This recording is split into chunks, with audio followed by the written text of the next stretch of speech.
आज देश सत्याग्रह थले करना यार ऐसा है।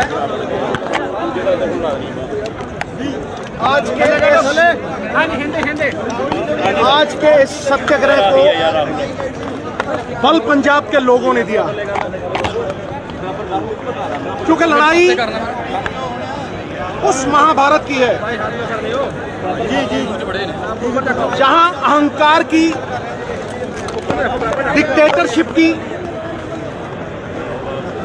डिक्टेटरशिप की लोकतंत्र से है।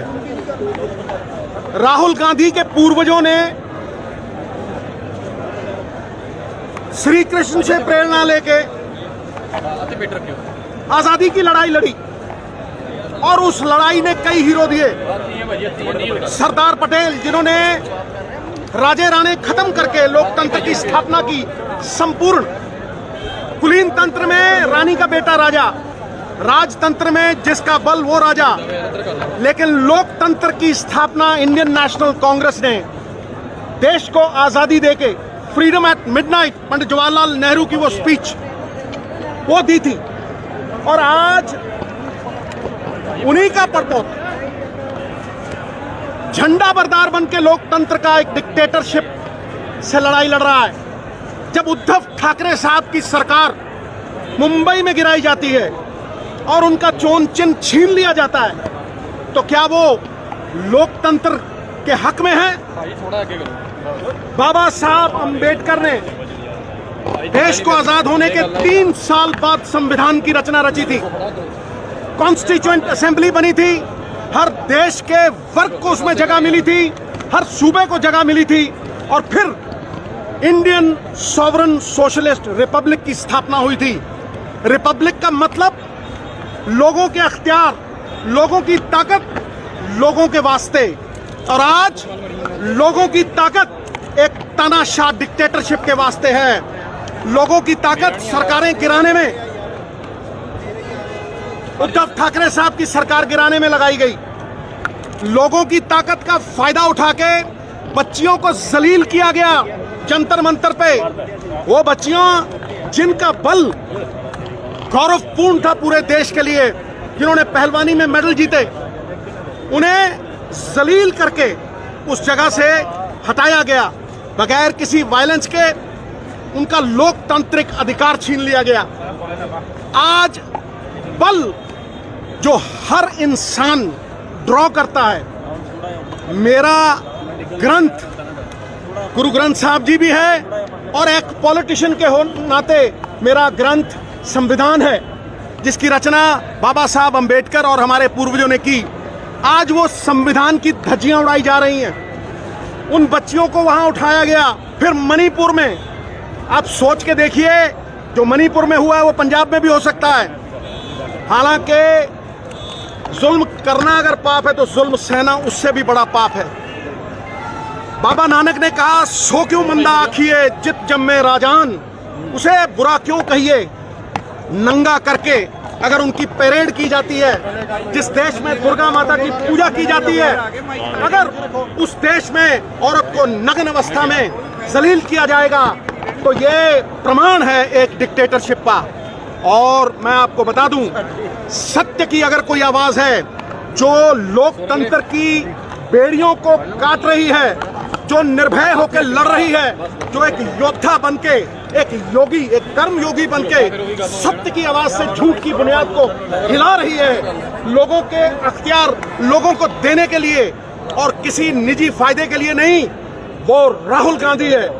ये थोड़ा बहुत पसीना नहीं, अगर राहुल गांधी के लिए कांग्रेस के कार्यकर्ता को खून भी बहाना पड़ा तो हम पीछे नहीं हटेंगे, क्योंकि ये लड़ाई हमारी अकेली नहीं है। ये लड़ाई हमारी अस्मिता की है, देश की आजादी की है। और मैं कह दूं, राहुल गांधी को मुजरिम ना यूं समझना। बड़ा अफसोस होता है कि अदालत के अदब से वो वहां तशरीफ लाए थे। अरे पलट देते हैं मौजे तूफान अपनी जुर्रत से कि उसने आंधियों में भी चिराग अक्सर जलाए हैं। तो मैं ये गारंटी देता हूं आपको कि सत्यमेव जयते होगा, सत्य की जीत होगी। और अगर सच्चा देशभक्त हूं तो मैं ये भी कहूंगा के गवर्नरों से, एलजीओ से इस देश की लोकतांत्रिक ताकत को गुलाम नहीं बनाया जा सकता। एलजी किसी चुनी हुई सरकार को हिदायत नहीं दे सकता।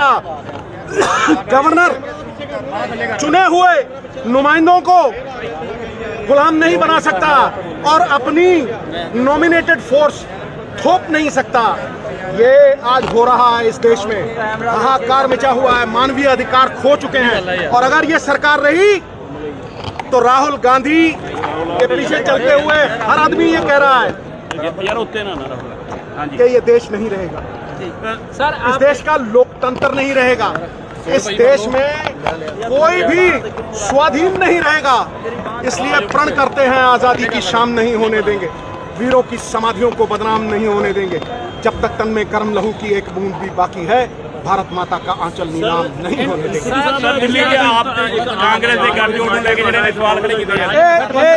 मैं जवाब दूंगा इस पे पूरी तरह से। देखिए, ये गठबंधन, ये अलायंस बीजेपी को भयभीत कर रही है। वोट परसेंटेज के साथ साथ ताकत, जैसे 5 नदियों की ताकत इकट्ठी हो जाए तो किस जोशो खरोश से बहती हैं। 3 नदियां त्रिवेणी में किस तरह से पानी बहता है। इस तरह से भय का कारण यह है कि लोकतंत्र को बचाने के लिए हिंदुस्तान के संविधान के साथ खड़े हुए हैं सब। ये किसी पार्टी की अलायंस नहीं है, ये संविधान की अस्मिता को, संविधान की आन बान शान को स्थापित करने के लिए एक अलायंस हुई है। जो लोग अलायंस का नाम देते हैं वो भूल जाएं, ये अलायंस नहीं है, ये विचारधारा भी नहीं रहेगी, पार्टियां भी नहीं रहेंगी अगर यहां डिक्टेटरशिप कायम हो गई। जहां जहां डिक्टेटरशिप हुई है, जहां जहां तानाशाह राज हुआ है, चाहे वो हिटलर का हो, मुसोलिनी का हो, हुसैन का हो, किसी का हो, मैं कहता हूं वहीं वहीं भगवान ने किसी अपने बंदे के जरिए उस डिक्टेटरशिप को मिटाया है। और डिक्टेटरशिप जब भी आती है लोगों में असंतोष बढ़ता है और क्रांति आती है, और इस क्रांति का नाम है इंडिया।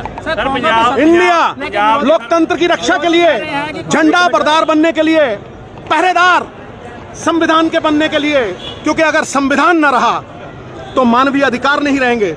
और ये जो एजेंसीज हैं, ईडी, इलेक्शन कमीशन, जब कोई ममता बनर्जी अपने सूबे में ये कहती है कि ईवीएम यूज हुए हैं, तब तक शंका उठती है। जब इटली, फ्रांस, यूएसए, ब्रिटेन और बड़ी बड़ी ताकतें, फर्स्ट वर्ल्ड कंट्रीज ईवीएम्स को समुद्र में फेंकते हैं और कहते हैं कि ये टेक्नोलॉजी जो है ये हैक हो सकती है, हमें वापस बैलेट पे जाना होगा, तब तानाशाह लोगों का खून खौलता है और वो गेम खेलते हैं। गेम खेलने से कुछ नहीं होगा। तूफान जब झूम के उठेगा तिनकों से न टाला जाएगा, और उस तूफान का नाम है राहुल गांधी। उस तूफान का नाम है खड़गे साहब द्वारा एक ऐसी निर्मित इंडिया जिसको देख के पसीने छूट रहे हैं भारतीय जनता पार्टी वालों के, क्योंकि कुर्सी डगमगा रही है। भय चारों तरफ जो बांटते हैं, लोकतंत्र का डंडा तंत्र बनाने वाले, लोकतंत्र का गुंडा तंत्र बनाने वाले, सत्ता पैसों से हथियाने वाले आज घबरा गए। मैं कहता हूं कि अगर मेरी पार्टी का लीडर खड़गे साहब, प्रियंका गांधी, राहुल गांधी, सोनिया गांधी मुझे कहेंगे कि देश हित में संविधान के साथ खड़े हो जाओ, तो यही मेरे पिता ने कहा था, यही देश को आजाद करने वालों ने कहा था, यही लड़ाई शहीद आजम भगत सिंह ने लड़ी थी। अगर लोकतंत्र ना रहा गुरु तो तुम कहां रहोगे, तुम्हारे अधिकार कहां रहेंगे। अगर संविधान से ड्रॉ करने वाली एजेंसीज, ईवीएम्स की बात उठती है, इलेक्शन कमीशन ने डिस्क्वालीफाई किया राहुल गांधी को डिबेट के मामले में ऐसा होता है क्या? चाहे वो इलेक्शन कमीशन ने नहीं किया, कोर्ट ने किया। कानून भी कभी कभी सोता है लेकिन मरता नहीं, कानून सोता है मरता नहीं। लेकिन कानून कि जागने का वक्त भी आ गया। तो जैसे पंजाब के सर कैनेडा के हालात रहने पंजाब मैं कहता हूं ये किसी अकेली विचारधारा रहेगी नहीं। जब संविधान ना रहा तो विचारधारा कहां से? जब लोकतंत्र ना रहा और एक राजतंत्र की स्थापना हो गई, डंडा तंत्र की स्थापना हो गई, गुंडा तंत्र की स्थापना हो गई, तो लोगों के अधिकार, लोगों के अख्तियार कहां हैं? तो ये लोगों के अख्तियार के लिए सभी ऑपोजिशन पार्टीज संविधान को बचाने के लिए इकट्ठे हुए हैं और झंडा बरदार राहुल गांधी। सर पंजाब च कहा जाता सी भी जिद्दां दिल्ली दे विच ਜਿਹੜੀ मीडिया खरीद गई है मोदी मैं ਤੁਹਾਨੂੰ ਕਹਿ ਰਿਹਾ ਕਿ ਭਾਈ ਹਰੇਕ ਦਾ ਕੋਈ ਬੌਸ ਹੁੰਦਾ ਹੈ। हाई कमांड जो तय करेगी वो सोच समझ के तय करेगी और हाई कमांड अगर कॉन्स्टिट्यूशन ਨੂੰ ਬਚਾਉਣ ਦੇ ਲਈ ਸੁਰੀਲ ਜਾਖੜ ਵੱਲੋਂ ਕਿਹਾ ਗਿਆ ਕਿ ਕਾਂਗਰਸ ਨਾਲ ਸਮਝੌਤੇ ਕਰਕੇ ਆਮ ਆਦਮੀ ਪਾਰਟੀ ਆਪਣੀ ਸਾਖ ਨਹੀਂ ਬਚਾ ਸਕਦੀ ਹੈ। ਇਹ ਉਹਨਾਂ ਨੂੰ ਜਵਾਬ ਦੇਣ ਦਾ ਸਮਾਂ ਨਹੀਂ, ਇਹ ਆਪਣੀ ਗੱਲ ਰੱਖਣ ਦਾ ਸਮਾਂ ਹੈ। ਭਟਕਾ ਨਾ ਮਿੱਤਰ ਪਿਆਰੇ, ਜੇ ਅਕਾਲੀ ਦਲ ਨੂੰ ਮੈਂ ਇੰਨਾ ਹੀ ਕਹਿਣਾ, ਜੇ ਕੱਲ ਨੂੰ ਕੋਈ ਕਹੇ ਵੀ ਤੁਹਾਡਾ ਜਿਹੜਾ ਲੋਗੋ ਹੈ ਉਹੀ ਖੋਲਿਆ, ਹੁਣ ਤੁਸੀਂ ਅਕਾਲੀ ਦਲ ਹੀ ਨਹੀਂ ਰਹੇ ਜਿਵੇਂ शिव सेना ਨੂੰ ਕਿਹਾ ਸੀ, ਤੇ ਕਿਸੇ ਨਾਲ भी हो जाऊगा ना, ये किसी के साथ भी हो सकता है। तो मैं कहता हूं जितने इकट्ठे हो जाएं, जितने पहरेदार बन जाएं संविधान के, हमारे ग्रंथ के, उतने अच्छे। Sovereign socialist Republic, democratic Republic, ये उसके लिए लड़ाई है, संविधान के लिए लड़ाई है। लोगों की ताकत लोगों तक कहां पहुंच रही है? लोगों की ताकत चंद लोगों में सीमित रह गई है। नौकरियां कहां गई? बैंक लुट गए, देश पे सबसे ज्यादा कर्जा हो गया। कोई बात करता है? अरे भाई हिंदुस्तान में सब है, सब इस सेकुलर मुल्क है, था और रहेगा। ये उसी सेकुलर देश की अस्मिता, एग्जिस्टेंस की लड़ाई। पंजाब च सर आवाज चुकते रहोगे? मेरी बात सुनो, नहीं पंजाब च आवाज चुकते मैं कहता हूं पार्टी से ऊपर उठ के, पार्टी से ऊपर उठ के एक बात कहता हूं, जो चोर है ठोको, जो चोर है विजिलेंस करो। क्या एतराज है भाई? क्या एतराज है? उसकी प्रॉपर्टियां सीज करो। अगर आमदनी नहीं तो प्रॉपर्टी कहां से? इसलिए इसमें किसी को जवाब देने में कोई दिक्कत नहीं होनी चाहिए, पॉलिटिकल वेंडेटा नहीं होना चाहिए। लेकिन अगर किसी ने पंजाब का पैसा मारा है तो इस मामले में तो मैं भगवंत मान साहब के पास सवाल करता हूं। 270 हो गए, जवाब नहीं आया। बताओ मान साहब, ये रेत माफिया कौन चला रहा भाई? हैं? ये दारू माफिया कौन चला रहा भाई? हैं? वो माफिया, वो जो केबल वाला था, गुरु ठंडे पड़ गए हैं, क्योंकि यही जीएसटी के बाहर है। यही शराब, पेट्रोल, डीजल 3 रुपए बढ़ा दिए, उधर से फ्री बिजली, एक जेब में डालो दूसरी से निकालो, ठीक है। रेत माफिया 15,000 दी ट्राली, जी 3,000 दी मिलती थी, ठीक है कि नहीं? बाढ़ खतरा आने से पहले टाला जा सकता है। बाद में आप अपने पजामे गीले करके दिखाते रहो, उससे कोई फायदा नहीं होगा। एक बात याद रखना, सेम नालों की क्लीनिंग होनी चाहिए थी। ड्रेनेज जितनी है उसकी क्लीनिंग होनी चाहिए थी। फ्लड कभी नहीं आता अगर चो साफ होते। फ्लड कभी नहीं आता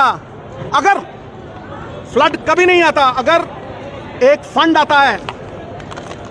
आता है सेंटर की तरफ से, उसका इस्तेमाल किया जाता। कैलेमिटी फंड आता है, कोई कितने पैसे लगे उसके? हाँ, जब फ्लड आ जाएगा हर बंदा घुसेगा किश्ती में। फोटो मान साहब की भी फोटो शूट हो रही थी, जाखड़ साहब ने डाली है, मुझे अच्छी लगी। किश्ती नहीं डगमगाई, सरकार डगमगा गई।